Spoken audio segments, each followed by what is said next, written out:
324, Fuente de la Vida Eterna. Himno 324.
Sigamos atentos para escuchar el mensaje de este día, el mandato cultural en su relación con la tesis divina.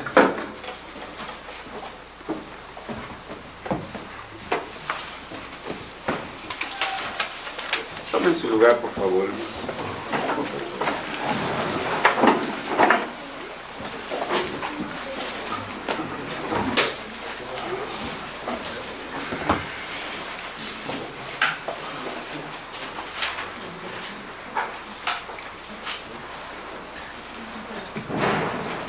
Busquemos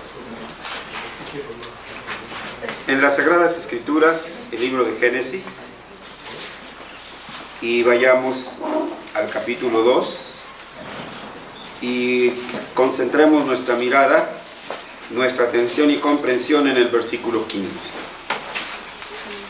Génesis 2, versículo 15. Si lo tenemos, quiero invitarlos para que todos hagamos esta lectura al unísono. La escritura dice así: Tomó pues Jehová Dios al hombre y lo puso en el huerto de Edén para que lo guardara y lo guardase. Amén. Vamos a orar. Nuestro buen Dios y nuestro Padre, hemos llegado a este lugar convocados por tu Espíritu Santo, convocados por tus ancianos, a los cuales les has dado, Señor, el oficio y la tarea de convocar a tu iglesia para rendirte tributo de adoración.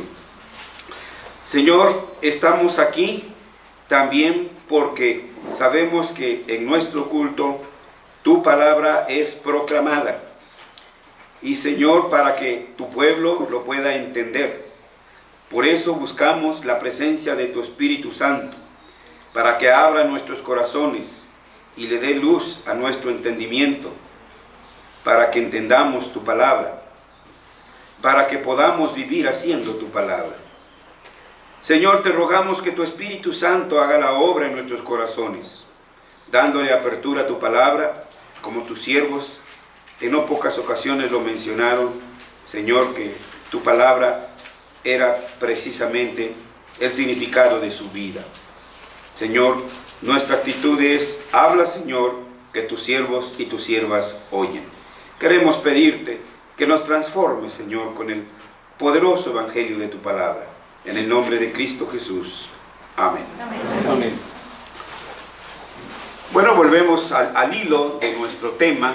Recordarán que tenemos un tema principal y que hacemos entonces también cuando en nuestro calendario litúrgico lo requiere, hacemos también paréntesis.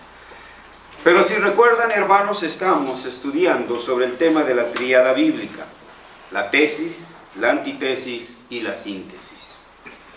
Hemos ya en otras exposiciones aclarado que la única tesis verdadera es la poderosa palabra de Dios, manifestada a nosotros de tres distintas maneras, a saber, la palabra estructural o creacional, que Dios nos habla a través de la creación, y hemos mencionado distintos pasajes donde claramente la Escritura nos dice que Dios habla a través de su creación.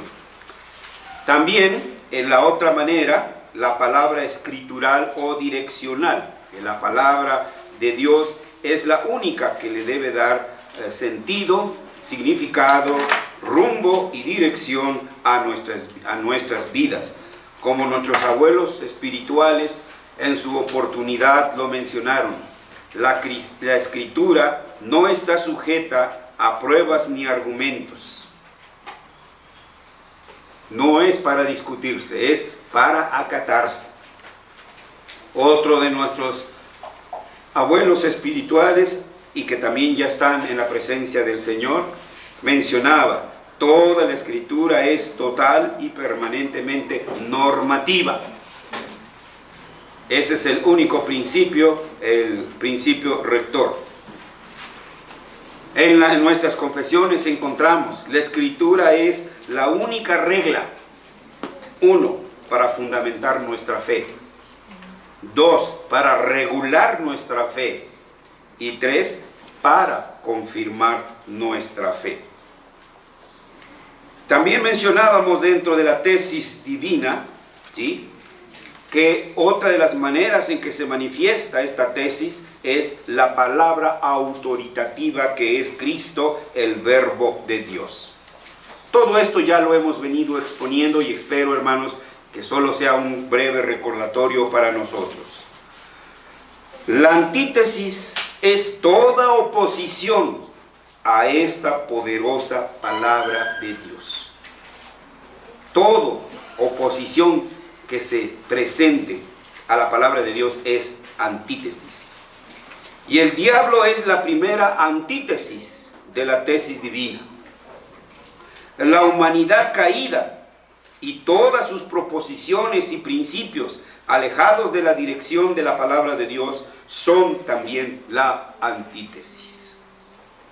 Por ejemplo, un escritor decía: la mejor manera de alejarse del pecado es cometer el pecado. Vean sus conclusiones. Dorian Gray. Sí, pero a nuestros jóvenes los ponen a leer a Dorian Gray. El libro del retrato de Dorian Gray. Y la síntesis, mencionábamos, es todo intento del hombre caído o redimido, que son los dos, de unir la tesis con la antítesis. Y recordarán, en la última exposición, precisamente, planteamos el capítulo 6 de Génesis, donde los hijos de Dios, ¿sí?, y las hijas de los hombres realizaron entonces esa síntesis y vimos el resultado, ¿sí? En el marco de la comprensión de la tesis de Dios, encontramos el llamado mandato cultural, que simple y llanamente indica la orden de presidir el desarrollo cultural del universo. Esta tarea fue dada a aquel que fue creado a la imagen de Dios, esto es Adán, es decir, al Ish, varón, y a la Isha, mujer. Que esto lo encontramos en las Escrituras, ahí está. Desde un principio encontramos, por ejemplo, en Génesis 1:26, entonces dijo Dios: hagamos al hombre a nuestra imagen, conforme a nuestra semejanza, y señoree en los peces del mar, en las aves de los cielos, en las bestias, en toda la tierra, en todo animal que se arrastra sobre la tierra. Vean, la primera condición del hombre: no tiene imagen de perro, no tiene imagen de burro. Yo en ustedes no veo nada de eso. A ninguno lo veo como si pareciera vaca. Todos son caballeros perfectos, damas con la dignidad que Dios nos ha dado por tener su imagen de Él. Y Dios no dejó y también dio propósito. ¿Por qué lo hizo a la imagen? ¿Por qué lo hizo a su semejanza? La palabra, la conjunción ahí, la partícula que está ahí, la conjunción copulativa y, indica propósito. Y podemos parafrasear sin hacer violencia al texto. ¿Para qué señoree en las bestias, en toda la tierra, en los peces del mar?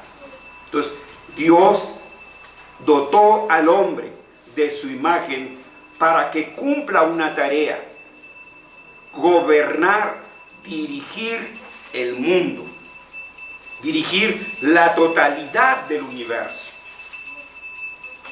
Pero ¿quién está dirigiendo? La economía. ¿Quién está dirigiendo? Todo lo demás. ¿Quién? Puro cainita. ¿Sí? La Escritura, aún en estos mismos versículos, en estos mismos pasajes cortos, encontramos en el versículo 5. Hermanos, este es un repaso, porque ya lo hemos tratado en otras ocasiones. El versículo 5 dice: y toda planta del campo antes que fuese en la tierra, y toda hierba del campo antes que naciese, porque Jehová Dios aún no había hecho llover sobre la tierra, y se me nubla la vista.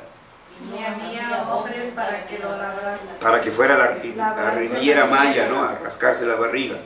Ahí. Ni había hombre para que labrase la tierra. Ahí está, hermanos. Fuimos hechos para trabajar. ¿Lo entendemos? ¿Sí? ¿Estamos cumpliendo con ese mandato? Ah, sí, yo trabajo en bla, bla, bla, bla, bla, bla.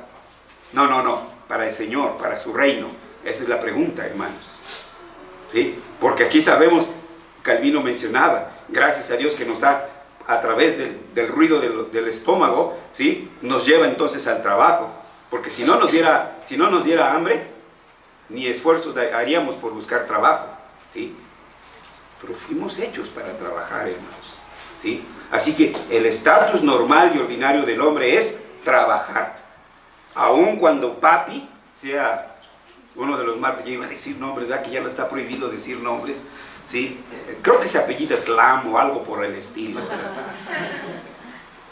Aunque fuera él, el hijo tiene que aprender a trabajar. Los padres tienen que enseñarle a los hijos que todo cuesta, ¿sí? Que no es nada más de estirar la manita, que todo cuesta, porque el Señor ha dado entonces el trabajo.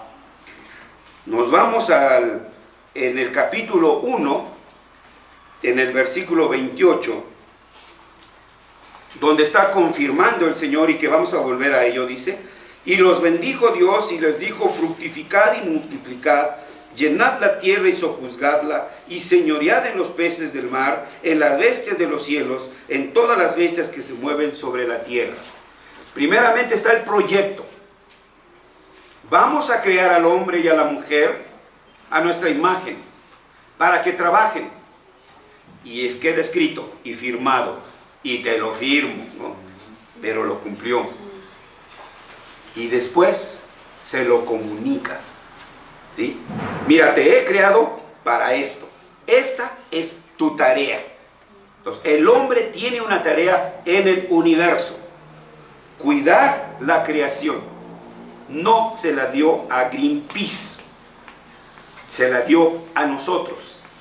Pero la Escritura bien claro advierte que si estos callan, dice, las piedras hablarán. Y cuando nosotros somos omisos, negligentes en nuestra tarea, las rocas hablan, para vergüenza nuestra. En el versículo 15 del capítulo 2, abunda otra vez: tomó pues Jehová Dios al hombre, y lo puso en el huerto del Edén para que lo labrara y lo guardase. Pues ahí está la tarea, hermano. O está en chino, está en alemán. ¿En qué está, hermano? ¿En qué idioma está? ¿Se entiende o no se entiende? O confundimos esa palabra con alguna otra palabra. Allí dice trabajar. ¿Está claro el mandamiento, no? Bueno, ¿lo hemos cumplido? Ahí está el punto, hermanos. Ese es el punto. Y eso es lo que tenemos que ver, hermanos. Que este mundo secularizado nos ha refundido a un rinconcito. Emmanuel Kant dijo, sí, hay religión, allá está, pero está allá en lo irracional. Un rinconcito allá nos dio. Y hemos creído eso, que eso es todo lo que tenemos que hacer. Por eso hay tantos biblicistas, tantos aleluyistas, dominguistas, cultistas, porque solamente han visto eso. De manera que entonces, si vamos a hablar de la tesis divina, no podemos soslayar el tema del mandato cultural. Y por eso lo traemos hoy a colación. En esta ocasión nos concentraremos en el significado del mandato cultural en su contexto con la historia de la creación. No porque sea la única parte donde se habla del mandato cultural. Lo encontramos desde Génesis hasta Apocalipsis, hermanos. Pero hoy nos vamos a concentrar en esto que hemos leído. En primer lugar, vamos a describir el escenario sobre el cual se dio este mandato cultural. En segundo término, se va a presentar a los protagonistas de este mandato cultural.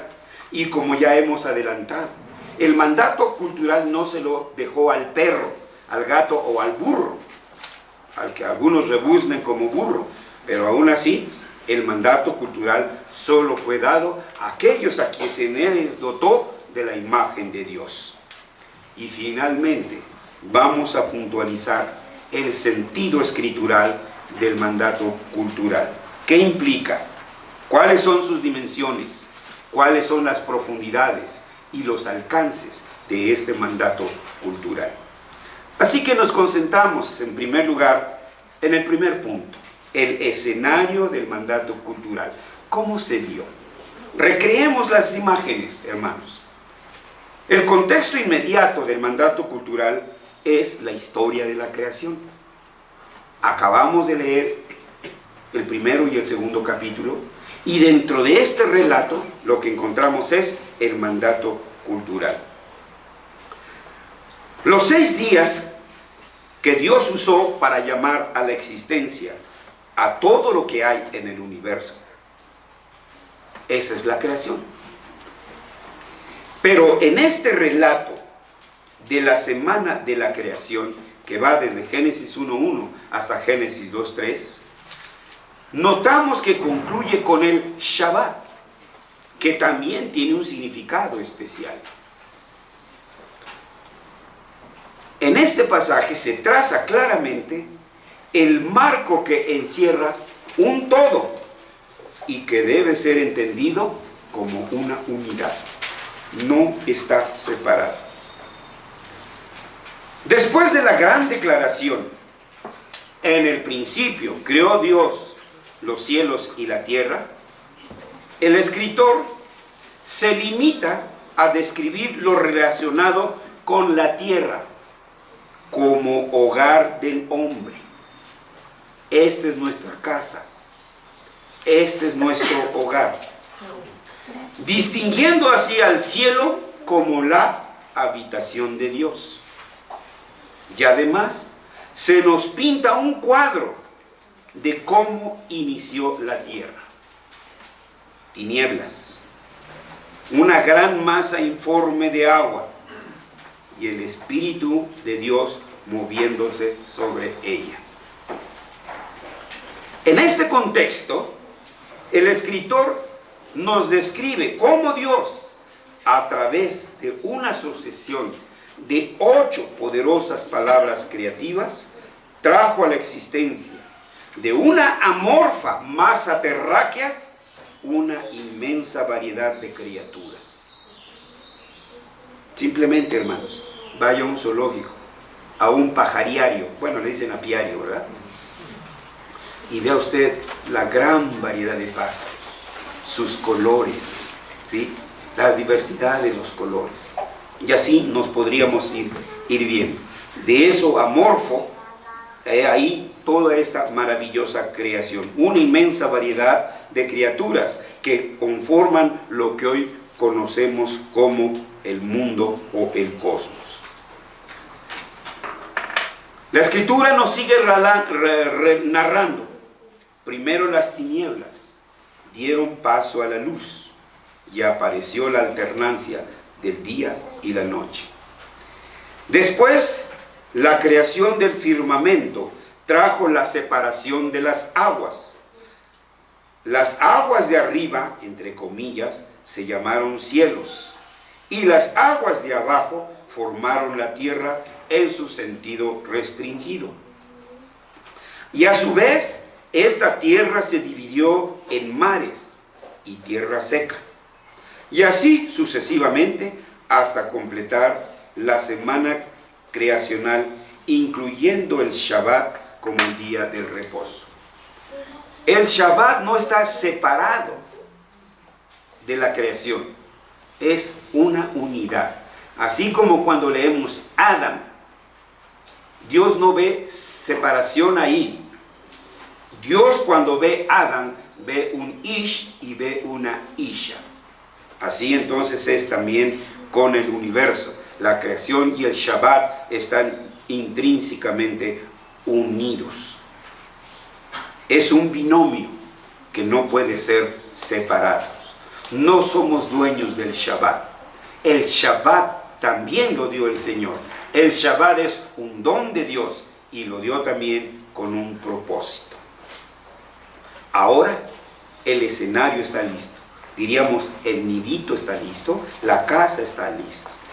¿Sí? Entonces, imagínense cómo deben de ser las cosas. Que su hijo o su hija se va a casar. ¿Sí? No hasta que se casan andan buscando a ver dónde van a vivir.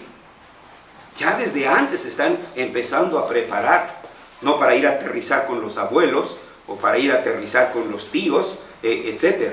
Es algo que nosotros también, dicho sea de paso, como padres debemos empezar a inculcar a nuestros hijos. Empieza a comprar tu casa. ¿Sí? Ahora, ya. ¿Sí? Y no que llegue de momento, pues ahí. Tenemos que ir viendo todo eso. Todo eso debe irse preparando. Bueno, es lo que hizo Dios. Preparó el hogar de quien iba a ser su imagen. Ahora, el drama comienza. La función comienza. Y así, en el sexto día, Dios presenta a los que serían los protagonistas de este drama. El productor, por supuesto, no es ese señor del toro, ¿verdad? Es Dios. Y no nos presenta unos monstruos ahí. Todos sus triunfos han sido creando monstruos que habrá en su corazón, hermanos. ¿Sí? Porque de la abundancia del corazón escribe la pluma. ¿Sí? Entonces, pues vean. ¿Y quiénes son esos protagonistas? Nada más que no son artistas de Taravisión. Son Adán y Eva, nuestros abuelos. ¿No se siente orgulloso de que su abuelo era un actor? ¿De que su abuela era una actora? ¿Sí? Los protagonistas de este drama. Ahí está el marco. Ahí está el contexto. Dentro de eso, entonces, tenemos ahora ya presentados los protagonistas del mandato cultural. Es decir, los que lo van a llevar a cabo, los que tienen que ejecutarlo. ¿Recuerdan en el capítulo 1? Leíamos en el versículo 26. Entonces dijo Dios, hagamos al hombre a nuestra imagen, conforme a nuestra semejanza, para que señoree. Ahora ya están creados. Ahora ellos tienen que cumplir con esa tarea. Es de suma importancia conocer cómo fueron presentados los protagonistas y el rol que les fue asignado. La historia de los 6 días de la creación nos da una clara respuesta. Los protagonistas son ni más ni menos que Adán y Eva. Ellos son presentados como los portadores de la imagen de Dios. Además, quienes llevan el papel que tienen que desempeñar, es decir, el llamado mandato cultural. Esa es la tarea del hombre, ¿sí? Ese es nuestro trabajo. ¿Lo hemos entendido? No darnos de topes en la pared y azotarnos como los poseídos. No, espérense un momento, ¿sí? Tomen nota de quiénes eran los poseídos. Solo los que no tienen el Espíritu Santo. Porque los poseídos del Espíritu Santo leían las Escrituras y profetizaban, ¿sí? Que no le achaquen eso al Espíritu Santo. El Espíritu Santo es orden, el Espíritu Santo es paz, el Espíritu Santo es tranquilidad. ¿O no dice eso Pablo? ¿Cuáles son las señas del Espíritu Santo? Amor, paz, gozo, templanza, paciencia. Esos son. Pero yo no veo lo demás, hermanos, ¿sí? Lo único que nos muestra, precisamente porque no tenían el Espíritu de Dios, porque no conocían a Dios, entonces eran fácilmente susceptibles de ser poseídos. No por el Espíritu, sino por el diablo. Y eso es terrible, hermanos. Por eso entonces nosotros tenemos que ver esto con cuidado. Su trabajo era entonces el universo, presidir el desarrollo cultural, era trabajar en el reino de Dios. Si fijamos un poco más detalladamente nuestra atención sobre este pasaje, podremos notar que después de la creación de los animales de la tierra, la historia de la creación continúa mencionando en qué consiste el señorío del hombre y sobre quién.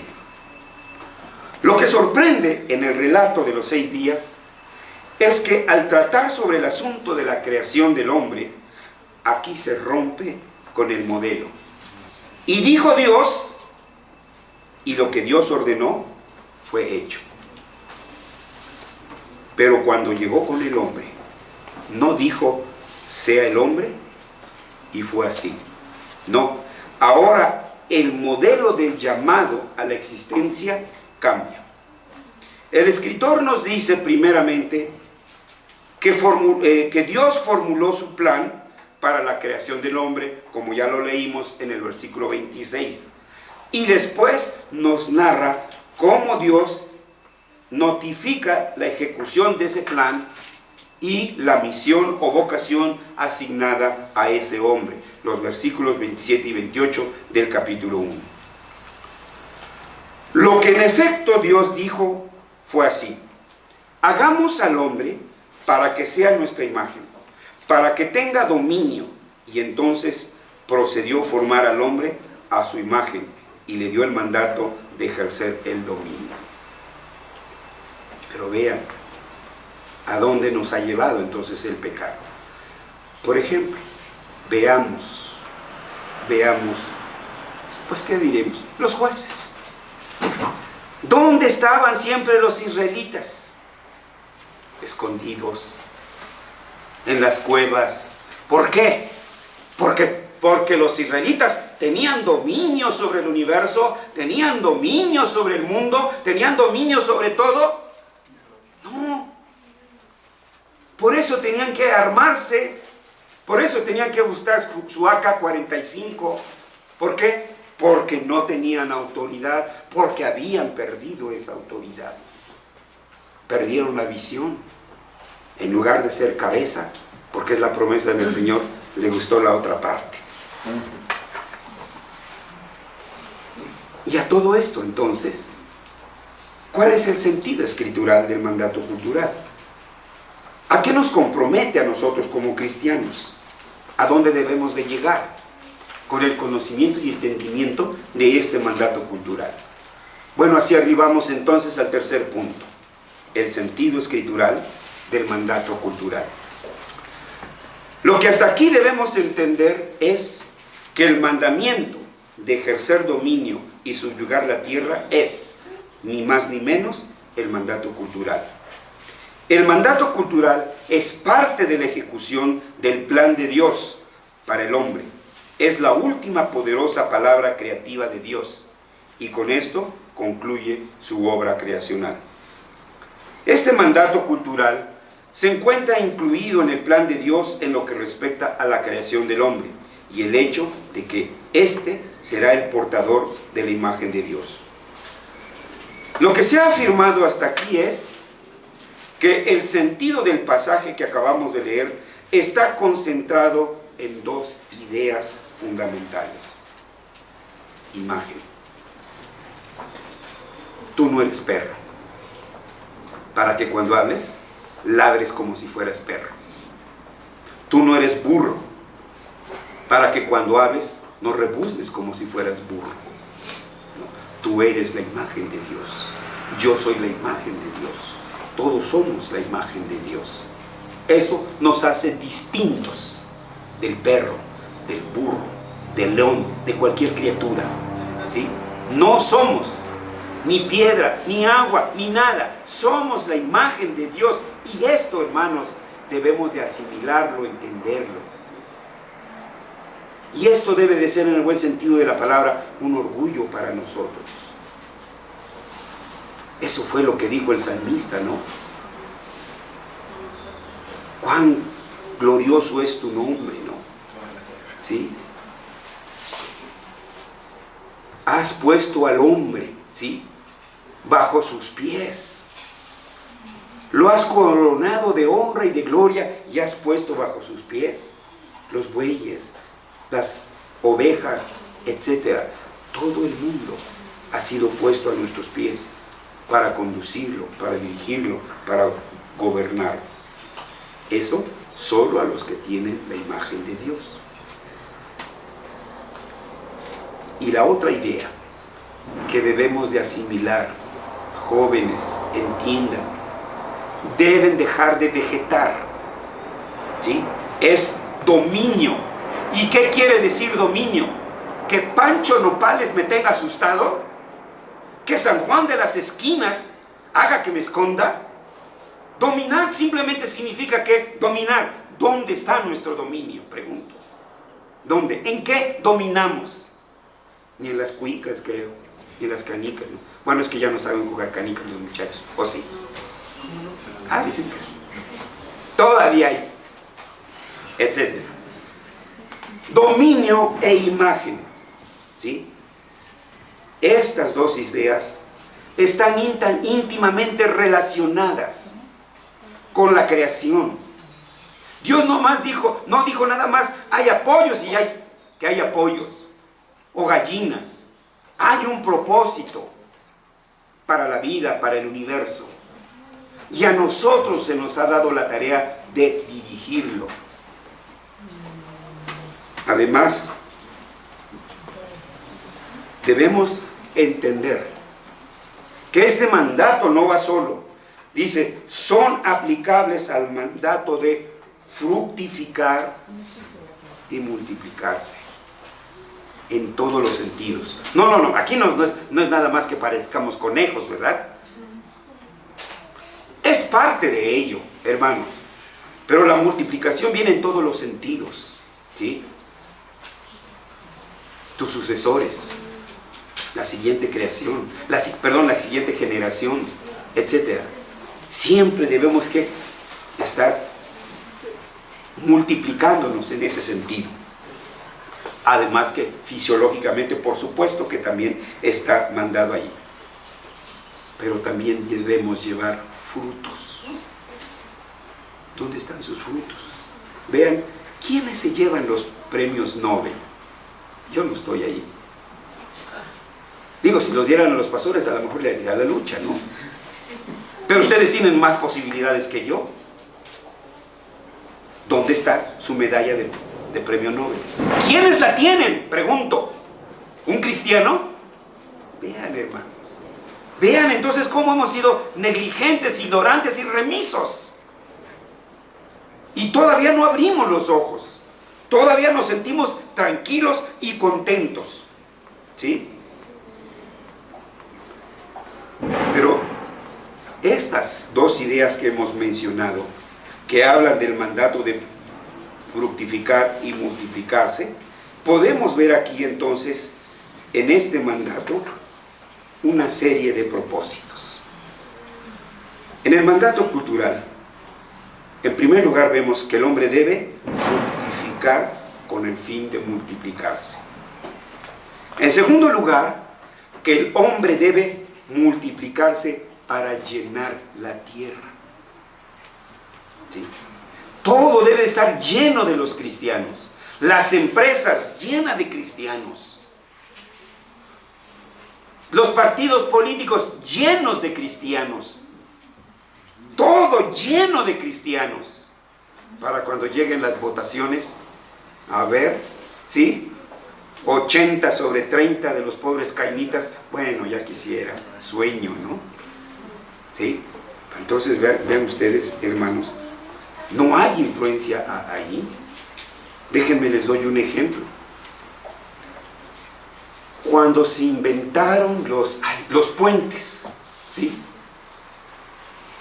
Yo lo veo en las escrituras, hermanos, 6 días trabajarás y cada puente aprovecharás. No lo veo, por más que le busco allí, digo, pues a lo mejor yo estoy faltando a esto, ¿no? Pues también me beneficio yo. Dice 6 días trabajarás, tampoco dice 7, no, ¿verdad? Dice 6, punto. ¿Y luego qué? Dice, descansarás, ¿sí? Pero ¿para qué inventaron los puentes? ¡Ay, es que la economía mexicana estaba en quiebra! Para que vayan a gastar. Así lo dijeron los cínicos. Para que gasten y la economía se levante. La cultura de gastalón. 1 peso en la mano les quema. ¿Qué hay de peso? ¿Qué hay de peso? Vea usted los anuncios. La gordita esa de Bodega Aurrerá, ¿sí? Tu monederito. Mira, aquí te lo vamos a hacer. No, se trata de que no tengas ni 1 centavo en tu mano. Y que cuando necesites andes pidiendo prestado. ¿Sí? Porque no hay esa cultura. Entonces, vean hacia dónde nos lleva.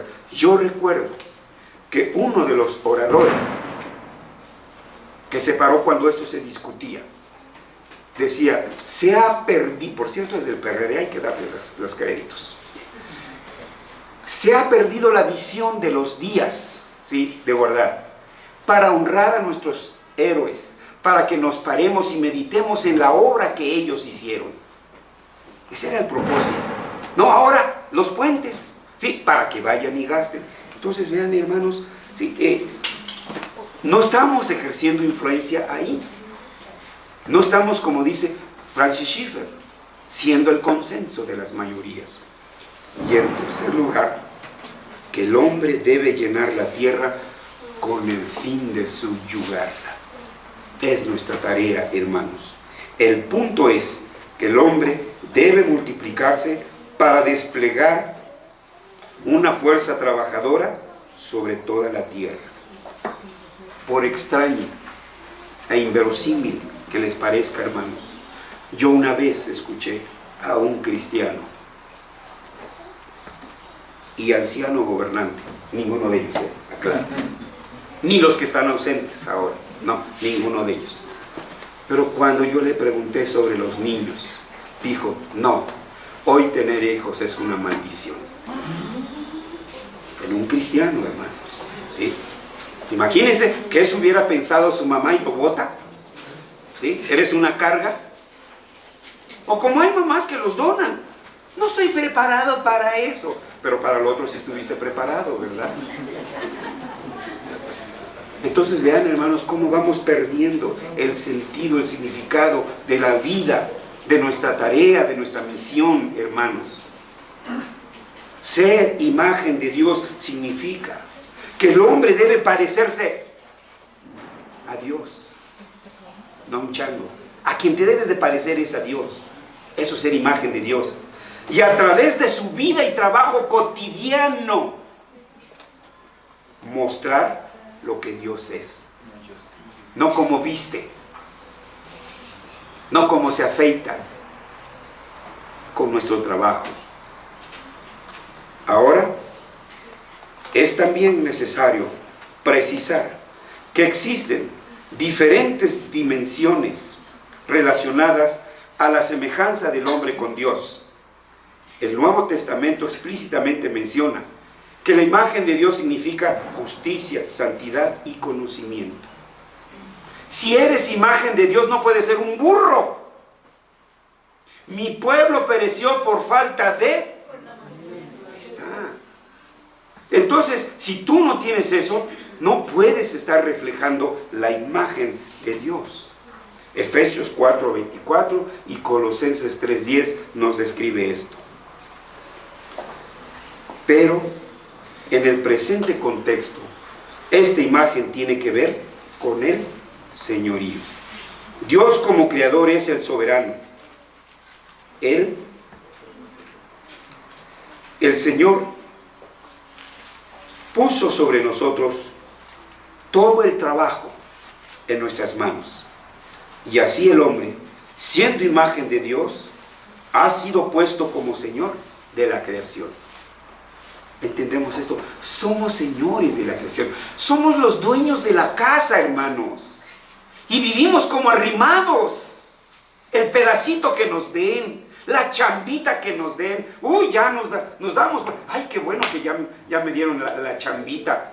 Son nosotros los que debemos de proporcionar fuentes de trabajo, hermanos. Pero ahí les andamos lambisqueando un trabajito. Ahí les andamos rogando. Ay, dámela de lo que quieras. ¿Cómo que de lo que quieras? No, Señor, soy portador de un oficio. Y de eso hablábamos hace 8 días. Que debemos de enarbolar nuestro oficio. Vea usted hoy en día, ¿cuántos profesionistas de taxistas? ¿Cuántos profesionistas en Telmex?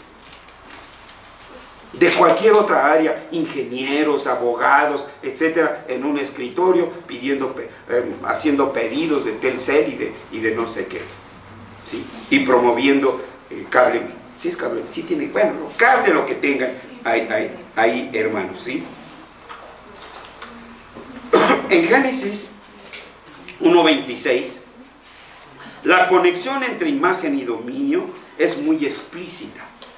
Hagamos al hombre a nuestra imagen y dejemos que tenga dominio. Otra manera de decirlo es, hagamos al hombre a nuestra imagen a fin de que pueda tener dominio. Pero nos dicen, tú y yo.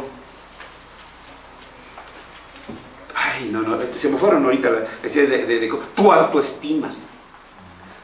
Tú puedes. El potencial está en ti, dentro de ti. Sí, estoy de acuerdo. Pero el potencial es el Espíritu Santo. Ese es el poderoso. ¿Sí? Porque si tenemos el Espíritu Santo, entonces en el nombre del Señor echamos las redes. Y no nos vamos por las circunstancias. No nos vamos por lo que vemos, sino por lo que sabemos y por lo que se nos ha prometido. Los discípulos del Señor estaban pescando toda la noche y no había peces. Eso es lo que vemos. Esa es la realidad. Pero el Señor les dice, echen las redes ahí. Toda la noche hemos echado las redes y no ha habido nada. Pero porque tú lo dices. En tu nombre echamos las redes. Sacan las redes y nada. Ah, no, ¿verdad? Es que es la versión Velázquez. ¿Sí? No había, no se veía, pero creyeron en la promesa. Aquí tenemos promesa, dominio. ¿Por qué dejas que te dominen? Aquí dice que nosotros debemos ser los empresarios. ¿Por qué no eres emprendedor? Es mi pregunta. Porque te da mello. Ese es nada más. Porque no tienes disciplina. No tienes perseverancia. En cualquier contratiempo te derrotas. Cualquier cosa te tumba al suelo. Pero la Escritura dice que el creyente, aunque caiga, las veces que sea, son las mismas que el Señor lo va a levantar. Pero ¿saben cuál es nuestro problema? No lees la Biblia. No leemos la Biblia. Por eso no conocemos ni lo que nos manda, ni lo que nos promete el Señor. No somos hombres y mujeres de oración. Cuando nos acordamos, oramos. No es nuestra respiración, no es nuestro canto, no es nuestra inhalación y exhalación, la oración, hermanos. Ahí es donde empieza nuestra derrota. Y por eso no podemos ejercer ese dominio. Esta misma conexión la encontramos con el Salmo 8. Le has hecho al hombre poco menor que los ángeles y lo coronaste de honra y de gloria. Tóquese. ¿Siente su corona?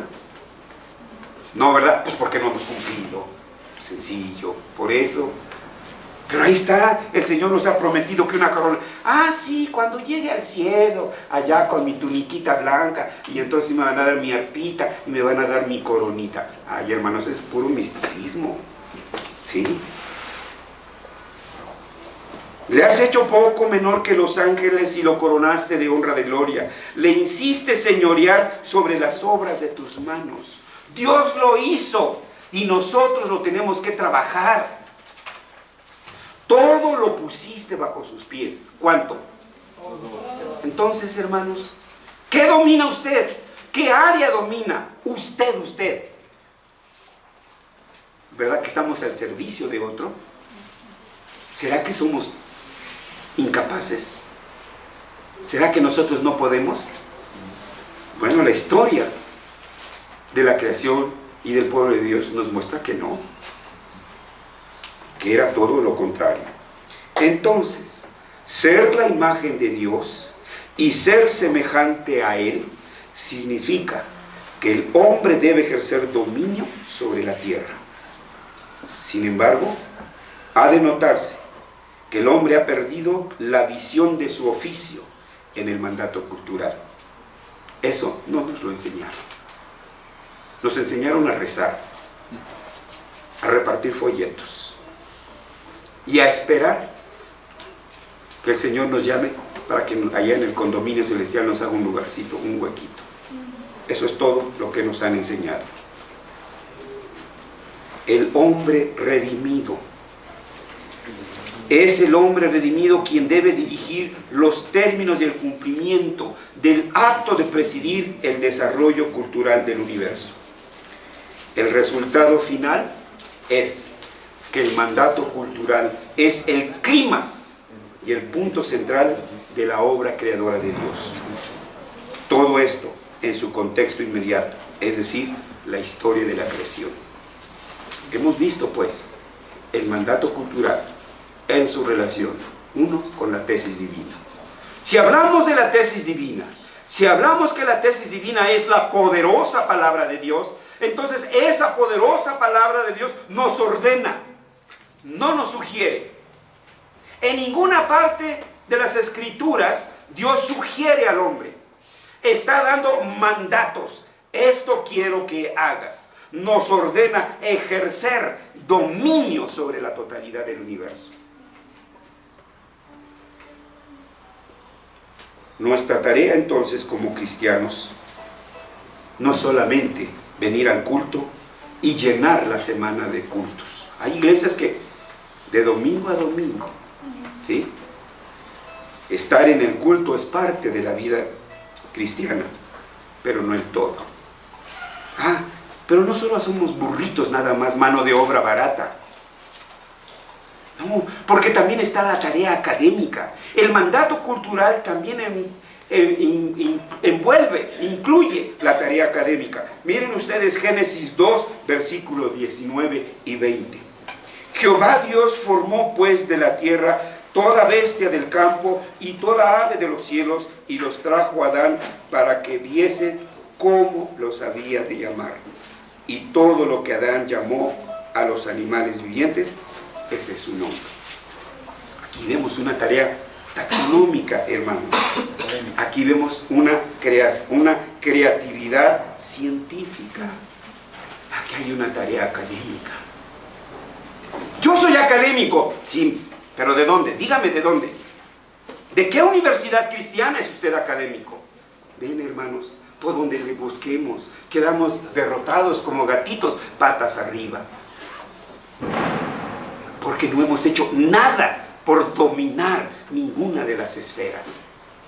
Ese es precisamente el mandato. Y eso es lo que no hemos hecho. Y eso es precisamente nuestro pecado. Y eso es de lo que debemos pedirle perdón al Señor. Concluyendo, hermanos, entiéndase que la vida cristiana no consiste solamente en moralismos. Somos de una religión de moralidad, sí, pero no es lo mismo que moralismo. No fumes, no te emborraches, no robes, etc. Claro que debemos de guardar esto. Naturalmente, como cristianos debemos llevar una vida ejemplar de santidad, pero la tarea no termina ahí. La vida cristiana no consiste en gemidos y suspiros por posesión del Espíritu Santo. Si usted está poseído del Espíritu Santo, tome su arado y labre los surcos del reino de Dios. Eso es estar poseído por el Espíritu Santo. Debe quedar claro para nosotros lo que el profeta Isaías nos dice, y ustedes lo saben, es una realidad. La tierra está contaminada por sus moradores. Y no solamente los paganos, aún nosotros los cristianos tenemos de este mundo un cochinero. Vaya usted a los ríos. Yo he visto cristianos, ya no Pancho Nopales, que de por sí se me retuerce el hígado cuando los veo haciendo eso, pero todavía más cuando veo cristianos. Hijos de papás cristianos tirando la basura, porque sus papás no se han dado a la tarea de enseñarles que este mundo es de Dios y que debe estar limpio, porque Él es santo. Y todo lo demás que viene, hermanos. Porque traspasaron las leyes, falsearon el derecho. Yo he oído cristianos, dicen, papelito habla. ¿A qué estoy refiriendo? Al soborno, hermanos. Entonces, ¿a dónde vamos a dar si nosotros, siendo ejemplo, no lo somos, hermanos? ¿Sí? Entonces, vean, ¿cuánto abarca nuestra tarea? Pablo a los Efesios, capítulo 6. Le dice a los hijos, hijos, obedeced en todo a vuestros padres. Tú dirás lo que quieras, pero tú ya viviste tu vida y yo me voy. Y se va. Pero también le dice a los padres, padres, ¿sí? No exasperéis a vuestros hijos, antes bien, mándalos a cualquier escuela. ¿Así dice? No hemos hecho nada. No, hermanos. Yo creo que por lo menos deberíamos estar inquietos, hermanos. Por lo menos cada vez que enviamos a nuestros hijos, deberíamos estarle pidiendo perdón a Dios. Y que nos dé sabiduría para iniciar una nueva generación. Si ya hinchamos a perder a esa generación, pues los que vienen, por lo menos, sus nietos, no tienen esperanza en ellos. Entonces vean cuánta tarea tenemos encima. Cuánta ignorancia y cuánta negligencia hay en nosotros, hermanos. Y cuánta responsabilidad recae sobre nosotros. Pablo nos lo recuerda, por si ya se nos había olvidado, que el anhelo ardiente de la creación es el aguardar la manifestación de Pablo, de Santiago, de Irán.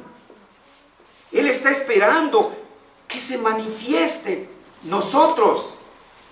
Pero ¿dónde está la manifestación, hermanos? Por el contrario, se han convertido nuestros hijos en imitadores. Vean esos patanes de televisión con todos los pantalones todos rasgados, conduciendo un programa de, ¿qué? No sé, de alta estrella, no sé cómo le llaman, ¿no? Y eso es lo que imitan nuestros hijos. ¿Sí? ¿Son dominio? No, son esclavos de sus ideas. Nuestros hijos son esclavos de sus ideas. Porque sabemos que toda la creación gime a una, y a una está con dolores de parto. Se dice, hermanos, vean ustedes las notas científicas, yo pienso que sí, ¿verdad? Sobre todo los que están en esas áreas. Ya no vamos a decir que los que no, que han captado los sonidos del sol, ¿sí? Las ondas y que producen ciertos sonidos, los sonidos de los hoyos negros, y etcétera. Y entonces nos marcan toda una sinfonía del universo. Bueno, pues si somos capaces de imaginarnos eso, ¿por qué no se imagina el quejido, el gemido del árbol, el gemido de la tierra seca, el gemido de los espinos? ¿Por qué no se imagina esa creación dolida por la sobreexplotación de los humanos, y a la cual nosotros los cristianos también nos sumamos? Está gimiendo, esperando que tú, hijo, te manifiestes, que tú, hija, te manifieste. ¿Dónde están tus obras? Nosotros, la Iglesia de Jesucristo, hemos sido elegidos, llamados y colocados en nuestro oficio para ejercer dominio sobre la creación. Esa es tu tarea, como ingeniero, como abogado, como médico, como donde Dios te lleve. Mira, joven, ya los demás estamos hinchados a perder. Árbol torcido, pues ya quién lo va a poder enderezar. Pero ustedes no caigan en lo mismo en que caímos nosotros. Ustedes tienen esa responsabilidad. Ustedes son los que van a dar cuentas. Nosotros ya la vamos a dar al Señor. Nosotros ya estamos sufriendo, ya estamos asimilando nuestra falla y la vemos reflejada en ustedes. Pero no quisiéramos que ustedes repitan la historia. Nosotros lloraremos ante el Señor y le pediremos perdón al Señor porque los echamos a perder. Pero ustedes están a tiempo. Dice Pablo, estoy a punto ya de ser sacrificado. Bueno, muchos de nosotros pues ya no nos cuecemos en el primer hervor, ¿verdad? Ya no estamos esperando que el Señor nos diga en 1 año, en 2 o en 3. Qué bueno que no nos lo dice, ¿verdad? Se nos moriríamos de miedo, ¿no? Y de angustia de saber. ¿Sí? Hermanos, si yo le preguntara a usted, ¿tiene fe? Oiría un sonoro ¡sí! Pero entonces Santiago nos respondería, ¿dónde están tus obras? Porque Santiago dice que la fe sin obras está muerta. Entonces nuestra fe es un cadáver putrefacto, porque no hemos ejercido en fe ese dominio. El Señor Jesús dijo, el árbol se conoce por sus frutos. ¿Dónde están nuestros frutos? ¿Estamos llevando fruto o solamente estamos vegetando en la iglesia? La iglesia, el cuerpo glorioso de Cristo, es la gran conquistadora del mundo. Pero ¿qué parte del mundo hemos conquistado, hermanos? ¿Quién tiene el control de la política? ¿Quién tiene el control de la ciencia, de la economía, del arte? Por cierto, y para vergüenza nuestra lo digo, ninguna de esas esferas está controlada o influenciada por los cristianos. Jesús también dijo en otra parte, la sabiduría es justificada por sus hijos. Mateo 11:19. Y la palabra griega que está ahí es ton ergón. Y ton ergón se traduce como trabajo, por sus obras. Es decir, que la sabiduría está justificada por sus obras, por tu trabajo. Los hijos de la verdadera sabiduría son las obras y el trabajo redentor de nuestras manos en cada una de las esferas de la ley, de la estructura de la realidad. Esto es el universo, la creación. En resumen, es urgente, padres de familia, que tomemos conciencia de la vigencia y demanda del mandato cultural. Y es nuestra tarea enseñarles a nuestros hijos que deben ejercer ese dominio sobre el universo. Hagamos de nuestros hijos hombres y mujeres emprendedoras. No los amaestremos como nos han amaestrado muchas universidades. Solamente ser mano de obra barata. Para eso nos entrenan, hermanos. Para ser mano de obra barata. Y con el debido respeto, porque sí hay algunos que tienen que salir de las masas del término general. Pero vean ustedes que la mayoría de los egresados de las universidades estatales son burócratas. Usted lo va a ver en las empresas privadas, por lo general, egresados de las universidades particulares. Porque esos han sido entrenados para ser empresarios, para ser hombres y mujeres de éxito. Vea sus currículums, vea sus talleres y van entrenados hacia allá. Les decía en otra ocasión que se oía en un mensaje de radio: si tu hijo no tiene trabajo, no te preocupes, nuestros empresarios se lo van a dar. Para que vean entonces dónde nos ven. Es también urgente, maestros de escuela dominical. Su tarea no es solamente enseñar religión, o mejor dicho, doctrina. Sí, es una parte, porque la doctrina es el fundamento para nuestras acciones, por supuesto. Porque es tarea de los maestros, es tarea de los ancianos, es tarea del pastor. Urge, hermanos, es urgente que nos aboquemos a ejercer el mandato cultural, pero también es igualmente urgente preparar una nueva generación de profetas. Son nuestros hijos. Si nosotros no lo hicimos, que ellos transformen este mundo. ¿O quiere usted ver a sus hijos igual que nosotros, que continuamos con el ciclo? Pues preparemos a estos jóvenes, hermanos. Y si no es ahora, hermanos, ¿cuándo? Porque esa fue una de las preguntas que se levantaron en nuestra última reunión de presbiterio. Decían que no era tiempo de llevar a cabo tal evento. No, es que no es tiempo. Y yo recuerdo que en mi participación les dije: hermanos, llevamos más de 70 años como iglesia presbiteriana. ¿Cuántos tiempos van a pasar? ¿Otros 70? Porque todavía no es tiempo. ¿Sí? ¿Cuántos tiempos lleva usted de cristiano? Muchos de ustedes nacieron de cuna cristiana. ¿Sí? ¿Todavía no es tiempo? Hasta sus bisnietos, tataranietos o no sé qué. ¿No le duele? ¿Cómo ve que se jalan a sus hijos? ¿O usted está tranquilo o tranquila? Tenemos que preparar a nuestros jóvenes para ser emprendedores, hermanos.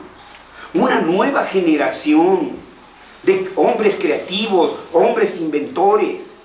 Que los próximos premios Nobel sean ellos, hermanos. Por eso es mi pregunta otra vez: si no es ahora, ¿cuándo, hermanos? Y si no empezamos aquí, dígame dónde. Dígame dónde. Porque vea usted, nuestros esfuerzos por el mandato cultural en cada una de las tareas de FIDE. ¿Cuántos tenemos, hermanos? 6, 8.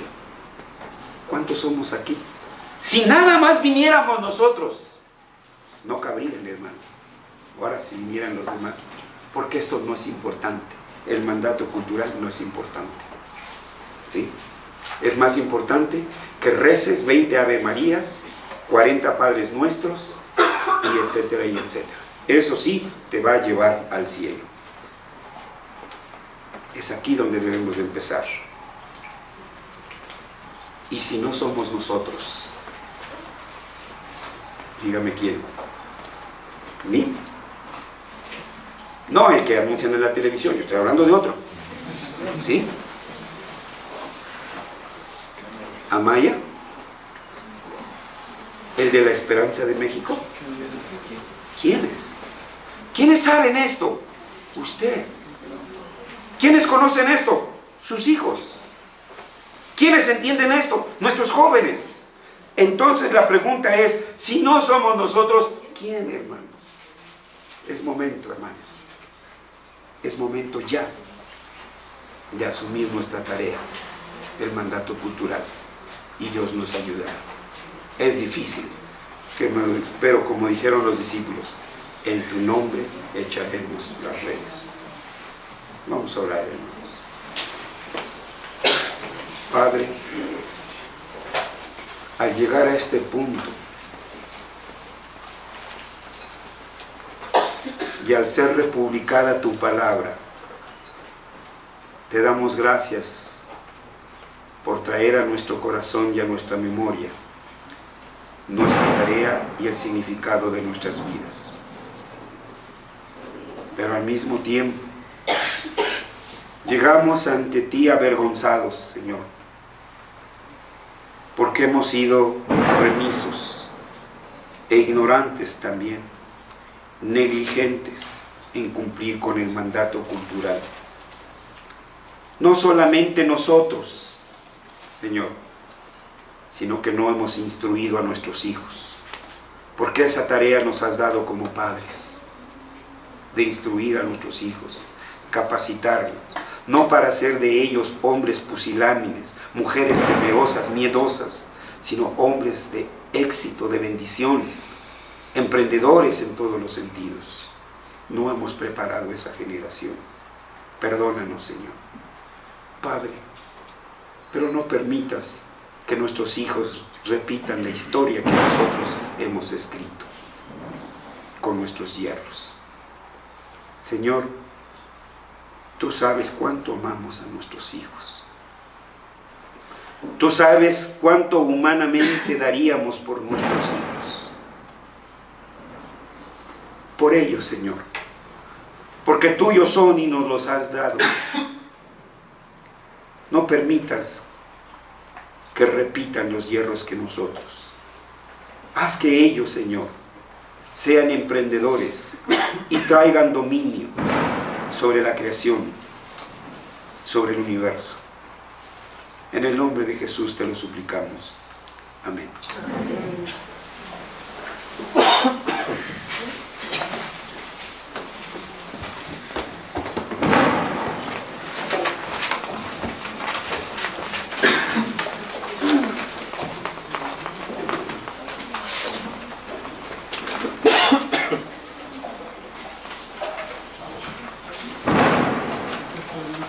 Gracias a Dios por su palabra que nos es republicada. Vamos a ponernos en pie y responder primeramente con el himno 20, Señor mi Dios.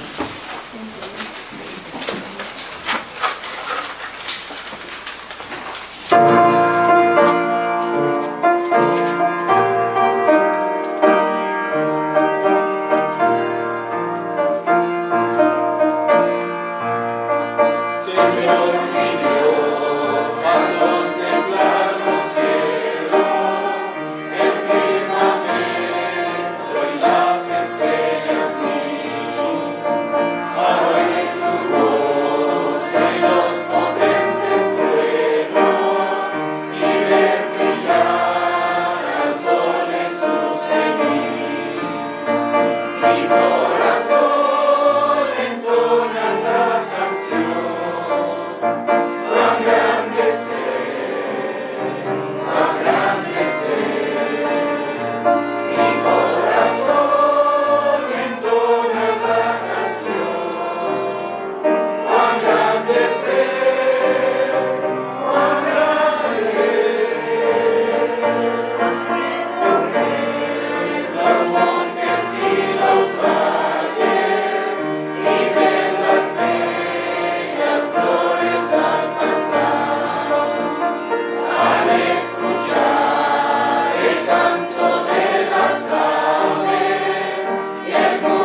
grande